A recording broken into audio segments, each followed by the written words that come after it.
पूरे साल जो मोदी सरकार के फैसले हुए 2023 में, उसकी विदेश नीति को आप किस तरह से देखते हैं? क्या हम अपने पड़ोसियों के साथ रिश्ते बेहतर कर पाए हैं या वो वर्स्ट हुए हैं? अथवा हम अन्य देशों के साथ यूक्रेन का कहते हैं लोग युद्ध रुकवा देते हैं, इज़राइल रुकवा देते हैं। तो अन्य बड़े देशों के साथ भी हमारे रिश्ते सुधरे हैं या खराब स्थिति में हैं? टोटल कैसे देखते हैं विदेश नीति को अक्षय कपूर जी? जी, देखिए विदेश नीति क्या है? विदेश नीति है कि आप अपनी बात दुनिया के सामने रखें। उस बात में आपके जो सिविलाइजेशनल और मोस्ट इंपॉर्टेंट बिंदु हों, वो दुनिया में रखें, ताकि दुनिया आपकी बात से सहमत हो और जिस दिशा में दुनिया का तंत्र जा रहा है और जिस दिशा में आप दुनिया का तंत्र लेके जाना चाहते हैं, उसी दिशा में दुनिया का तंत्र जाए। वो होती है विदेश नीति।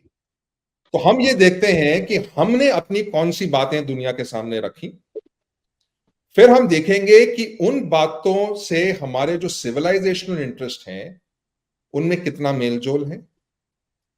जो हमने बातें दुनिया के सामने रखी, उसका क्या प्रभाव हुआ, क्या दुनिया वो मानी। और ओवरऑल हिंदू सिविलाइजेशन और हिंदू कॉज में जो हमारे लिए मोस्ट इंपॉर्टेंट चीज है, क्योंकि हमारी जो जीवन है, हमारा जो लाइफ है, उसको हम एज अ हिंदू जी पाए, इसलिए तो हम ये बातें कर रहे हैं। तो क्या विदेश नीति ने वो हेल्प हमें दी या नहीं? अगर नहीं दी तो हमारी विदेश नीति क्या होनी चाहिए, ये एकदम एंड में करेंगे। बट ये फ्रेमवर्क है। इस फ्रेमवर्क के अंतर्गत मैं जो हमारे नेबर्स हैं उस पर कॉन्सेंट्रेट करूंगा और थोड़ा बहुत और इजराइल पे और रशिया पे कॉन्सेंट्रेट करूंगा और थोड़ा बहुत मुस्लिम नेशंस पे, क्योंकि वो बहुत आवश्यक है। और उसके बाद मैं अंत में फिर इन सारे धागों को हम एक बनाकर हम बताएंगे कि क्या हुआ और क्या होना चाहिए था। मैं शुरू करता हूं, मुझे 10 मिनट से ज्यादा नहीं लगेंगे। पहले देखिए, जो जो हमारी विदेश मिनिस्ट्री है, उसके अलग अलग secretaries, additional secretaries, joint secretaries होते हैं और हर का एक डेस्क होता है। तो जो मेन डेस्क है, मैं डेस्क से शुरू करता हूं। पहले सबसे पहले हम आपने बोला पड़ोसी की बात करें, पाकिस्तान से शुरू करते हैं। पाकिस्तान के साथ हमने क्या बात रखी? हमने कोई बात नहीं रखी पाकिस्तान के सामने। पाकिस्तान के सामने हमने हिंदू जो बहुत बुरी तरह से हिंदू लड़कियों पे रेप हो रहा है, उसके बारे में हमने कुछ नहीं किया। हाँ, जब कभी किसी सिख लड़की का रेप होता है तो हमारे जो मिनिस्टर हैं वो आ जाते हैं, हमारा बीजेपी का पूरा तंत्र आ जाता है। पर जब जो ज्यादातर जो रेप्स हो रहे हैं, हर हफ्ते एक हिंदू लड़की का रेप होता है, मियां मिट्ठू करता है, वो उठाता है उनको वहां से और उनका कन्वर्जन करता है, उनका रेप करता है। इस पे हमने कोई बात नहीं की पाकिस्तान के साथ। हमने ये बात यूएन में भी नहीं की। हमने कुलभूषण यादव पे कोई एक्शन नहीं लिया अभी तक, वो अभी तक वहां पड़े हुए हैं। हमारे करीबन 50 से 60 1971 के लार्जली एयरफोर्स ऑफिसर्स, कुछ आर्मी ऑफिसर्स भी हैं, but largely air force officers Pakistan में अभी भी 50 साल से ज्यादा हो गए हैं, अटके हुए हैं। उन पीओडब्ल्यूज को हम छुड़ाने की कभी बात नहीं करते।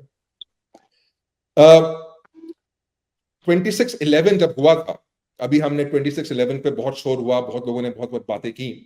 पर 26/11 के बाद मनमोहन सिंह ने एक स्पीच दी थी कि हम ये करेंगे, हम वो करेंगे, हम उनकी फंडिंग बंद कर देंगे, हम ये करेंगे, हम वो करेंगे। और उन्होंने पाकिस्तान को बहुत सारी एक लिस्ट दी थी कि भाई ये काम करने हैं। उसको अभी 10 साल से ज्यादा हो गए हैं, 13 साल हो गए करीबन। 10 साल की बीजेपी गवर्नमेंट रही है। उन लिस्टों पे और जो बीजेपी ने लिस्टें दी हैं पाकिस्तान को, उनमें क्या कुछ प्रोग्रेस हुई है? जो हमने बोला था कि भैया हमें मौलाना सो एंड सो वापस चाहिए, आप लश्कर तोयबा को बंद करिए, आप जैश मोहम्मद को बंद करिए, आप हमें दाऊद इब्राहिम दीजिए, आप अपने टेररिस्ट कैंप्स बंद करिए। उस पे क्या प्रोग्रेस हुई है आज की डेट में? कुछ नहीं, जीरो, जुक। अभी कुछ 2 हफ्ते पहले लेफ्टिनेंट जनरल उपेंद्र द्विवेदी, जो जीएनसीएनसी नॉर्दर्न कमांड है, उन्होंने ऑफिशियली बोला है कि पाकिस्तान से टेररिस्ट आ रहे हैं। बिकॉज अभी जो रिसेंटली जो रजौरी में हुआ, रजौरी में एक्चुअली इस साल 2-3 बार घटनाएं हुई हैं, हमारी बहुत कैजुअलिटीज हुई हैं उस एरिया में। तो जो लेटेस्ट कैजुअलिटीज हुई हैं, उन्होंने बोला कि भाई पाकिस्तान से आ रहे हैं। तो अगर पाकिस्तान से आ रहे हैं तो then this is an act of war, ये युद्ध की घोषणा है। तो हमने कुछ एक्शन लिया उस पे, पाकिस्तान पे? हमने पाकिस्तान को मारा? नहीं, कुछ नहीं किया हमने। इनफैक्ट 2020 में, जब 2019 में बालाकोट किया हमने, उसके बाद 1.5 साल के लिए एलओसी पे पाकिस्तान के साथ हमारा घमासान आर्टी एक्सचेंज हुआ, पूरे 1 साल के लिए, ऑलमोस्ट ईयर। उसके बाद, और इस पे आपके चैनल में मैंने डिटेल में बात की है, बाकी चैनल में भी की है, उसके बाद पाकिस्तान हमारे पास आया, उन्होंने बोला भैया सीज फायर करिए आप। हम सीज फायर को मान गए। उस सीज फायर के बाद पाकिस्तान ने एक डिवीजन एलसी से हटाई, एक डिवीजन में करीबन 15,000 ट्रूप्स होते हैं, एलसी से हटाई। एक डिवीजन या एक डिवीजन से हम कह सकते हैं कि 2 ब्रिगेड्स प्लस 10,000 ट्रूप्स एलसी से हटाए, क्योंकि सीज फायर हो गया, एलसी से हटाया उन्होंने। और ये उन्होंने तालिबान को सपोर्ट करने के लिए, जब अफगानिस्तान में तालिबान ने अटैक किया, वो किया। और उसकी वजह से अमेरिका को अफगानिस्तान छोड़ना पड़ा, और अफगानिस्तान अभी पूरे तालिबान के हाथ में। ये बात अलग है कि अभी पाकिस्तान को अफगानिस्तान में प्रॉब्लम्स हो रही हैं, that's a different issue. But बात यह है कि हमने तो सीज फायर किया, उस सीज फायर का फायदा उठा के उन्होंने एक पूरी अपनी डिवीजन या 2 ब्रिगेड्स प्लस वहां से निकाल के तालिबान के ऑपरेशंस में हेल्प करने के लिए भेज दिया। ठीक है, इंडस वाटर ट्रीटी पे हमने क्या एक्शन लिया? कोई एक्शन नहीं लिया। जुक, तो पाकिस्तान के, हमने ना पाकिस्तान को एक टेररिस्ट नेशन डिक्लेयर किया है, हम उनके साथ ट्रेड कर रहे हैं, हम उनको दवाइयां बेचना चाहते हैं। और मैं संघ के वो विचार पढ़ता रहता हूँ, मीडिया में आते रहते हैं, संघ के जो सीनियर विचारक हैं वो कहते हैं हमारे ही लोग हैं, चलो इनको मदद कर दें। तो अब तो बेसिकली क्या हुआ है, और मैं इस पूरी गवर्नमेंट को एक देखता हूं, बीजेपी, आरएसएस, वीएचपी एक है, स्टेटस को, हिंदू रेप्स रुके नहीं हमारे, कोई भी जो हमने 10 साल से हम पाकिस्तान को धमकी दे रहे हैं कि ये काम करिए, उनमें से कोई एक्शन नहीं हुआ, किसी पे भी एक्शन नहीं हुआ। अभी भी वो टेररिस्ट भेज रहे हैं, which is an act of war, हमने उस पर कोई एक्शन नहीं लिया है, हमने कुछ नहीं किया, इट्स स्टेटस को। अब आते हैं बांग्लादेश पे। बांग्लादेश पे हमारी पॉलिसी रही है कि हम बांग्लादेश से मिल जाएं। ठीक है, बांग्लादेश के साथ एक बहुत ही भाईचारे की, बहुत ही क्लोज, कि भैया बांग्लादेश इज आवर बेस्ट। और बांग्लादेश क्या कर रहा है? बांग्लादेश वही कर रहा है जो पाकिस्तान 15 साल पहले कर रहा था हिंदुओं को। अभी पाकिस्तान में हिंदू जेनोसाइड के बाद बहुत कम हिंदू बच गए हैं। बांग्लादेश ने भी 1950 से अपने मिलियंस ऑफ हिंदूज को मारा, मिलियंस को। 1970 वॉर में जो हम कहते हैं कि 3 मिलियन बांग्लादेशी मारे गए और उनका रेप हुआ, इसमें से 70 से 80% हिंदू थे। और उसके बाद कंसिस्टेंटली बांग्लादेश की हिंदू पॉपुलेशन कम हुई है, जैसे पाकिस्तान में हो रही थी। तो अब जो सिचुएशन है पाकिस्तान में, वही सिचुएशन बांग्लादेश में है हिंदुओं के साथ। हमने क्या एक्शन लिया उस पर? हमने बोल दिया, हमारे गवर्नमेंट ने बोल दिया ये छोटी मोटी बातें हैं, इन छोटी मोटी बातों से नेशनल इंटरनेशनल रिलेशनशिप्स टूटते नहीं है। हम एक ऑयल पाइपलाइन बना रहे हैं Assam, north east Assam area से, जो असम बेसिन है बांग्लादेश के अंदर, बांग्लादेश को एनर्जी सिक्योरिटी देने के लिए हमने बांग्लादेश को प्रॉमिस किया कि हम आपको एनर्जी सिक्योरिटी देंगे। जब हम कतर पे बात करेंगे तो हम बोलेंगे कि कतर, जो बीजेपी के लोग हैं वो कहते हैं कि हमारी एनर्जी सिक्योरिटी कतर पे डिपेंडेंट है, इसलिए कतर ने हमारा गला पकड़ा हुआ है, तो हम कतर के साथ कुछ नहीं कर सकते। आप बांग्लादेश को कह रहे हो कि हम आपको एनर्जी सिक्योरिटी देंगे। अगर आपके पास एनर्जी है और बांग्लादेश के पास नहीं है, तो सेंसिबल ऑप्शन ये होना चाहिए था कि आप उन्हें ना दें, या आप उन्हें दें पर उन शर्तों पे कि आप हिंदू जेनोसाइड बंद करिए, आप हिंदू जेनोसाइड बंद करिए, आप हिंदू रेप्स बंद करिए, आप हिंदुओं के घर जलाना बंद करिए, आप हिंदुओं के गांव जलाना बंद करिए, आप मंदिर तोड़ना बंद करिए। हर जन्माष्टमी पे, हर दुर्गा पूजा पे हम देख रहे हैं पिछले 5 साल पे हिंदुओं पे बांग्लादेश में अट्रॉसिटीज बढ़ती जा रही हैं। हम क्या कर रहे हैं उसके रिस्पॉन्स में? हम बांग्लादेश पे एनर्जी सिक्योरिटी दे रहे हैं और हम बांग्लादेश की हर बात मान रहे हैं। ये हो गया बांग्लादेश। इसलिए मैं कहता हूं, और ये मैं बहुत रिस्पॉन्सिबिलिटी से कह रहा हूं, कि मेरा ये मानना है कि ये जो गवर्नमेंट है ये एक सेमी इस्लामिक गवर्नमेंट है, डोमेस्टिक पॉलिसी में भी और इंटरनेशनल रिलेशंस में भी। तो ये होगी बांग्लादेश की बात। अब आते हैं भूटान पे। भूटान पे संदीप जी, हमारा एक डिटेल पे प्रोग्राम हुआ है। इस पे हमारी एक सीरीज ऑफ प्रोग्राम्स थे। हमने चाइना पे बात की, हमने शुरू किया दिप्सांग से, फिर हमने शुगर सेक्टर पे बात की, फिर हमने अरुणाचल पे बात की, और उसी के क्रम में हमने एक पूरा प्रोग्राम किया था भूटान। भूटान में मोटा मोटा क्या हुआ है कि जो हम भूटान को एक सिक्योरिटी ब्लैंकेट देते थे, भूटान का विश्वास उस सिक्योरिटी ब्लैंकेट से उठ गया। इसलिए भूटान ने पहली बार हिस्ट्री में बोला है कि एक ट्राइपार्टीट बात होनी चाहिए इंडिया, चाइना और भूटान के बीच। पहले जो बात होती थी केवल इंडिया और भूटान के बात होती थी। अभी उन इश्यूज में भूटान ने बोला है कि चाइना भी आ जाए, क्योंकि क्या हुआ है कि जो डोकलाम रीजन है, उस रीजन में, सिर्फ वहां नहीं, पूरे के उसमें, और मैं डिटेल में नहीं जाऊंगा क्योंकि हमारा पूरा प्रोग्राम है उसमें चाइना ने बहुत हद तक अपनी इंट्रूजन्स कर ली हैं। और भूटान ने यह देखा है कि इंडिया अपने आप को नहीं बचा पाया, वो हमें क्या बचाएगा। तो इसलिए उन्होंने एक प्रैग्मेटिक डिसीजन लिया कि इंडिया, जो कि हमें एक सिक्योरिटी देता था, जिसपे हम निर्भर थे, वो अपने आप को नहीं बचा सकता, हमें क्या बचाएगा। इसलिए हमें चाइना से दोस्ती कर लेनी चाहिए और हम चाइना के खेमे में हम जहां तक जा सकते हैं जाए। ओके, अब आते हैं एक बहुत इंपॉर्टेंट इशू पे, इजराइल।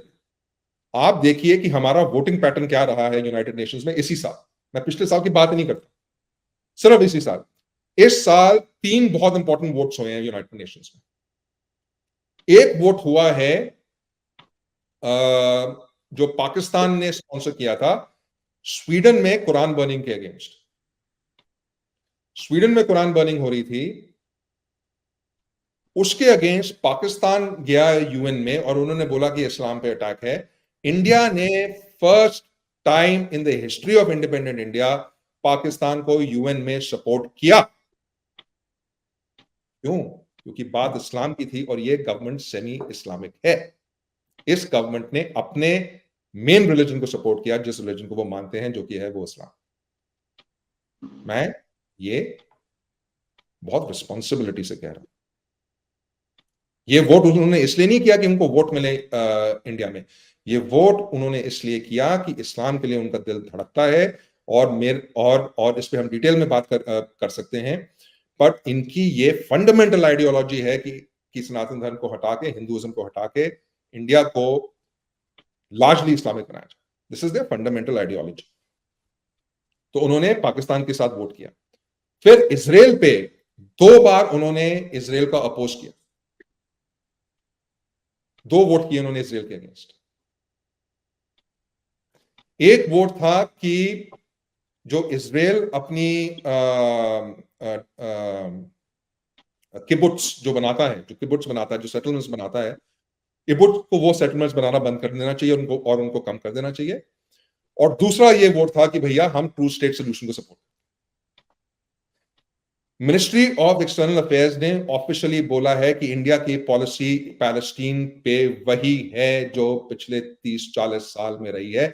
हम 2 स्टेट सोल्यूशन सपोर्ट करते हैं। और ये उन्होंने तब कहा जबकि मेन मुद्दा 2 नेशन सोल्यूशन नहीं था। मेन मुद्दा था इजरायली लड़कियों का किडनैपिंग, बच्चों की किडनैपिंग और उनका रेप।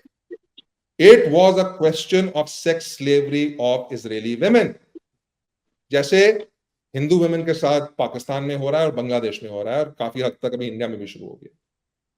मुद्दा वो है, इन्होंने एक वर्ड भी नहीं बोला पर इजराइल के अगेंस्ट वोट किया उन्होंने, जैसे कांग्रेस करती थी on such an important issue कि इजराइल की हिस्ट्री में इससे बड़ा अटैक कभी नहीं हुआ। इजराइल के 1000 लोग मारे गए, सिविलियंस। और इजराइल की पॉपुलेशन कुछ मिलियन है। अगर मैंने कैलकुलेशन की थी, this is equivalent to about 3 lakh people dying in India. 3 lakh India में एक रात को मारे जाते, इट्स इक्विवेलेंट टू दैट। उस सिचुएशन में भी, और जहां की छोटे छोटे बच्चों को उठा के उनको किडनैप किया गया और उनका रेप किया गया, मारा गया, बिस्तरों में मारा गया, जैसे कि हिंदुओं के साथ बहुत बार हुआ है, तब भी इन्होंने पैलेस्टीन को सपोर्ट किया। इजराइल अभी इनसे दुखी है, गुस्सा है, और होना भी चाहिए। इसका इंपैक्ट हमारे डिफेंस पे पड़ेगा, क्योंकि हम इजराइल से बहुत कुछ लेते हैं डिफेंस में, स्पेशली जो उनके सेंसर्स हैं। आप हमारी Kolkata class destroyers, Shivalik class destroyers और इनको देखें, इनकी जो रडार हैं उनको MF स्टार रडार कहते हैं, मल्टी फंक्शनल STAR रडार्स, अलग अलग उनके डेजिग्नेशन है। ये इजरायली रडार्स, जो बराक मिसाइल, जो सर्फेस टू एयर मिसाइल जो हम सर्फेस टू एयर वॉरफेयर के लिए यूज करते हैं अपनी शिप्स पे, इजरायली हैं।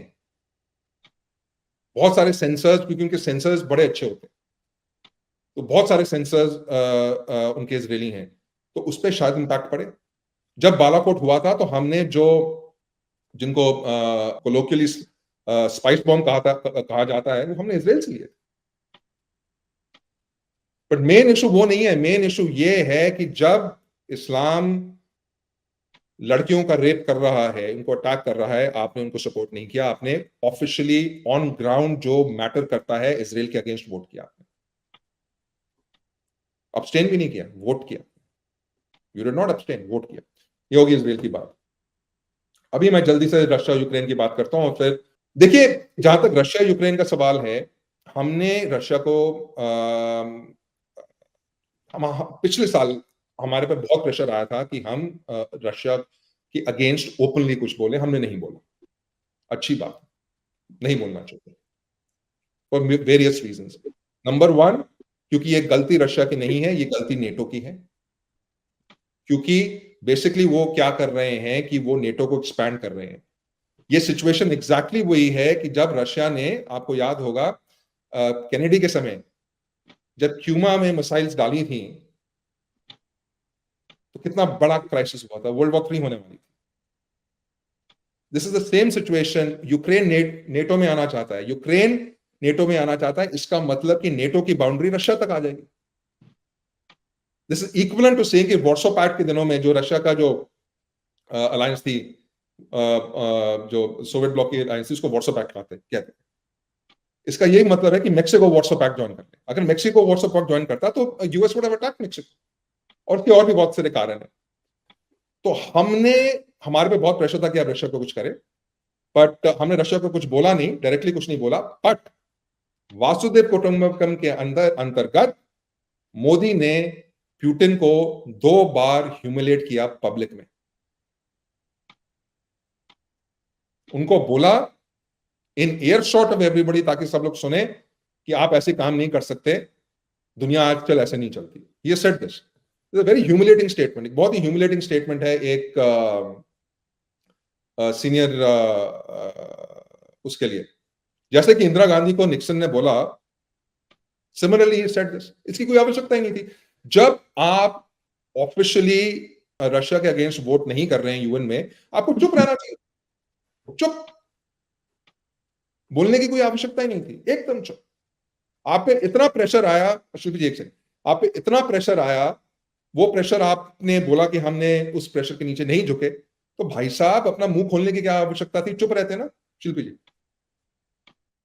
जी शिल्पी जी, देखिए, विदेश नीति में आप कंटिन्यू करें। आपने एकदम सही कहा अक्षय जी कि, और इसीलिए हम लोगों को CIA ACIPL का पृष्ठभूमि समझनी चाहिए। Once we come to know कि who is the power play behind the scene, तो फिर ये सब चीजें समझ में आती हैं कि इसका एक लॉजिकल क्यों हो रहा है, इसका एक लॉजिक समझ में आता है। बाय द वे, पिछली बार SOO, ये SCO, शंघाई कोऑपरेटिव ग्रुप, जो बाद में ब्रिक्स बन गया, उसमें भी मोदी ने यूक्रेन पे बोला है, पब्लिकली बोला है। उसमें इन्होंने कहा कि रूस को हमला नहीं करना चाहिए था, ये स्टेटमेंट दिया।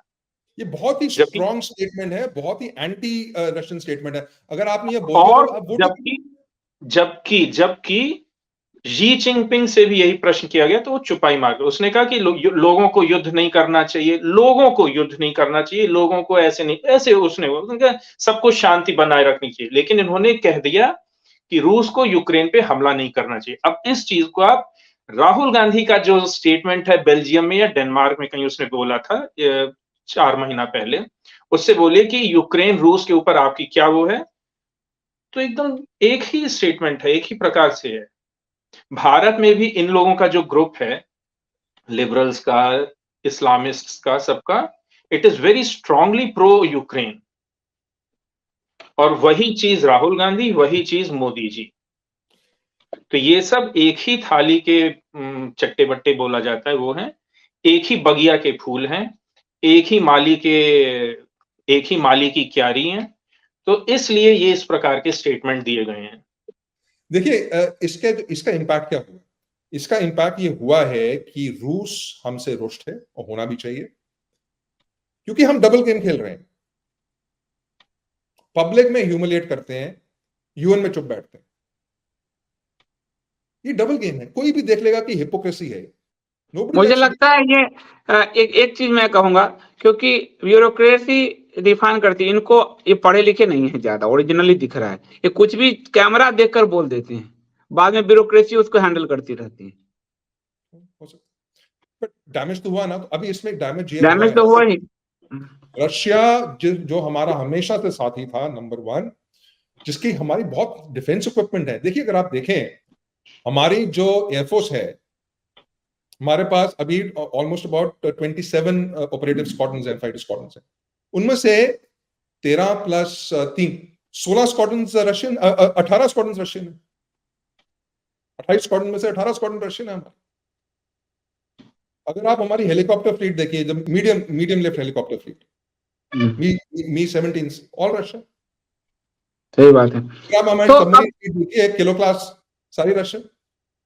तो समस्या ये है कि रशिया अभी चाइना के खेमे में चला गया, क्योंकि उसको चाइना से सुरक्षा कवच मिल रहा है। तो एक जमाने में जहां रशिया चाइना से ज्यादा पावरफुल होता था और चाइना रशिया से डरता था, अब सिचुएशन थोड़ी सी बदल गई है। अब रशिया चाइना के खेमे में ऑलमोस्ट चला गया। That's stupid. इसकी कोई आवश्यकता नहीं थी। आपके जो सारे के सारे सो कॉल्ड राइट विंगर हैं, जो यूट्यूब चैनल चलाते हैं, सब रशिया को सपोर्ट कर रहे हैं, और आप ये ऐसी स्टेटमेंट्स मेक करते हैं। तो अच्छा, ये होगी रशिया की बात। लास्टली मिडिल ईस्ट का एक बार मैं चाहता हूं, इस्लामिक कंट्री का एक बार हो जाए। हाँ, वही उसी पे आ रहा हूं। तो इस्लामिक कंट्रीज पे हमारा, तो इस्लामिक कंट्रीज पे बांग्लादेश और पाकिस्तान तो मैंने बात कर ली है। मिडिल ईस्ट, अब ये देखते हैं कि हम यूएन में क्या कहते हैं।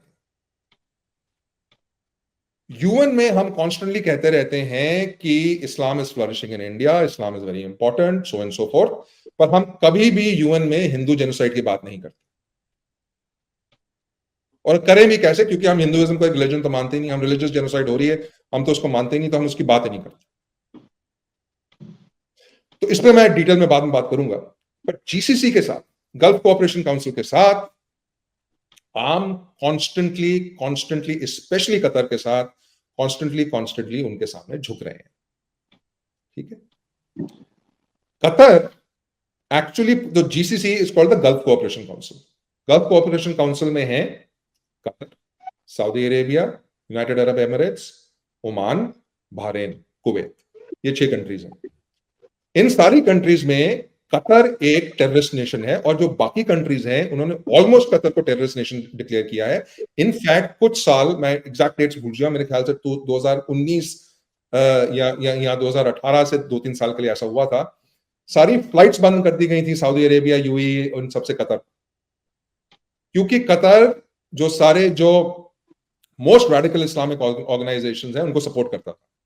देखिए, गल्फ कोऑपरेशन काउंसिल का ये कॉन्सेप्ट है, उनका ये कॉन्सेप्ट है कि वो अपने एरिया में, अपने कंट्रीज में ज्यादा इस्लामिक वो चीज नहीं चाहते हैं। वो इस्लाम फॉलो करते हैं, बहुत स्ट्रिक्टली फॉलो करते हैं, that is okay.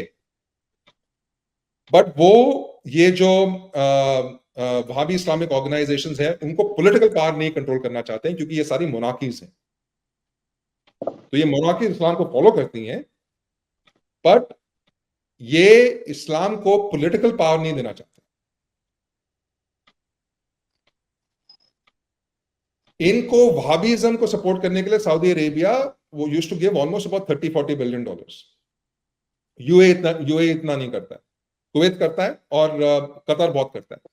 But in सारी ये जो आईसिस हैं, ये जो अलकायदा है और ये जो सारे ये जो ऑर्गेनाइजेशंस हैं, इनको ज्यादा शेयर कतार में मिलती थी।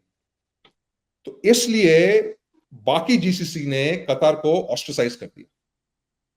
इनफैक्ट जीसीसी के जो फॉरेन मिनिस्टर हैं यहाँ, वन वेरी सीनियर मिनिस्टर, उन्होंने एक पब्लिक फोरम में यूरोप और यूएस को हड़काते हुए बोला कि भैया हम इस्लाम आपसे अच्छा जानते हैं, आप जो कुछ अपनी कंट्रीज में अलाउ कर रहे हो वो हम यहां नहीं अलाउ करते। आप लिबरलिज्म के तहत इस्लाम को वहां अलाउ करते हो, वो आपको खा जाएगा। Those were his words। और उन्होंने बोला कि हमें मत समझाइए, हम तो उनको डंडे से पीटेंगे। They still follow Islam। But ये जो मैं बात कर रहा हूं, ये जो रेडिकल ऑर्गेनाइजेशंस जो रास्ते पे नमाज करती हैं ऑल दैट, उन्होंने ओपनली ये बोला है, ये रिकॉर्ड पे है, बहुत लोगों ने इसको फॉरवर्ड किया हुआ है। तो इसलिए उन्होंने कतार को एक टेररिस्ट ऑर्गेनाइजेशन डिक्लेयर किया। और फनी थिंग ये है कि हम तो पूरी जीसीसी के सामने झुके हुए हैं, there is no doubt about that, but for some strange reason Qatar के साथ हमारा मैक्सिमम है, कतार के साथ हमारा मैक्सिमम है। तो जो मेन चीजें हुई हैं इस साल, पिछले साल हमने नुपुर शर्मा का केस देखा, मेन चीजें हुई हैं इस साल है कि हमने जो हमारे 8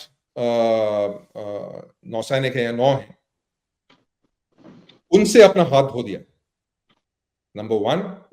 और नंबर 2, कॉन्स्टेंटली हम कहते रहते हैं कि Islam is great, Islam is great, Islam is great.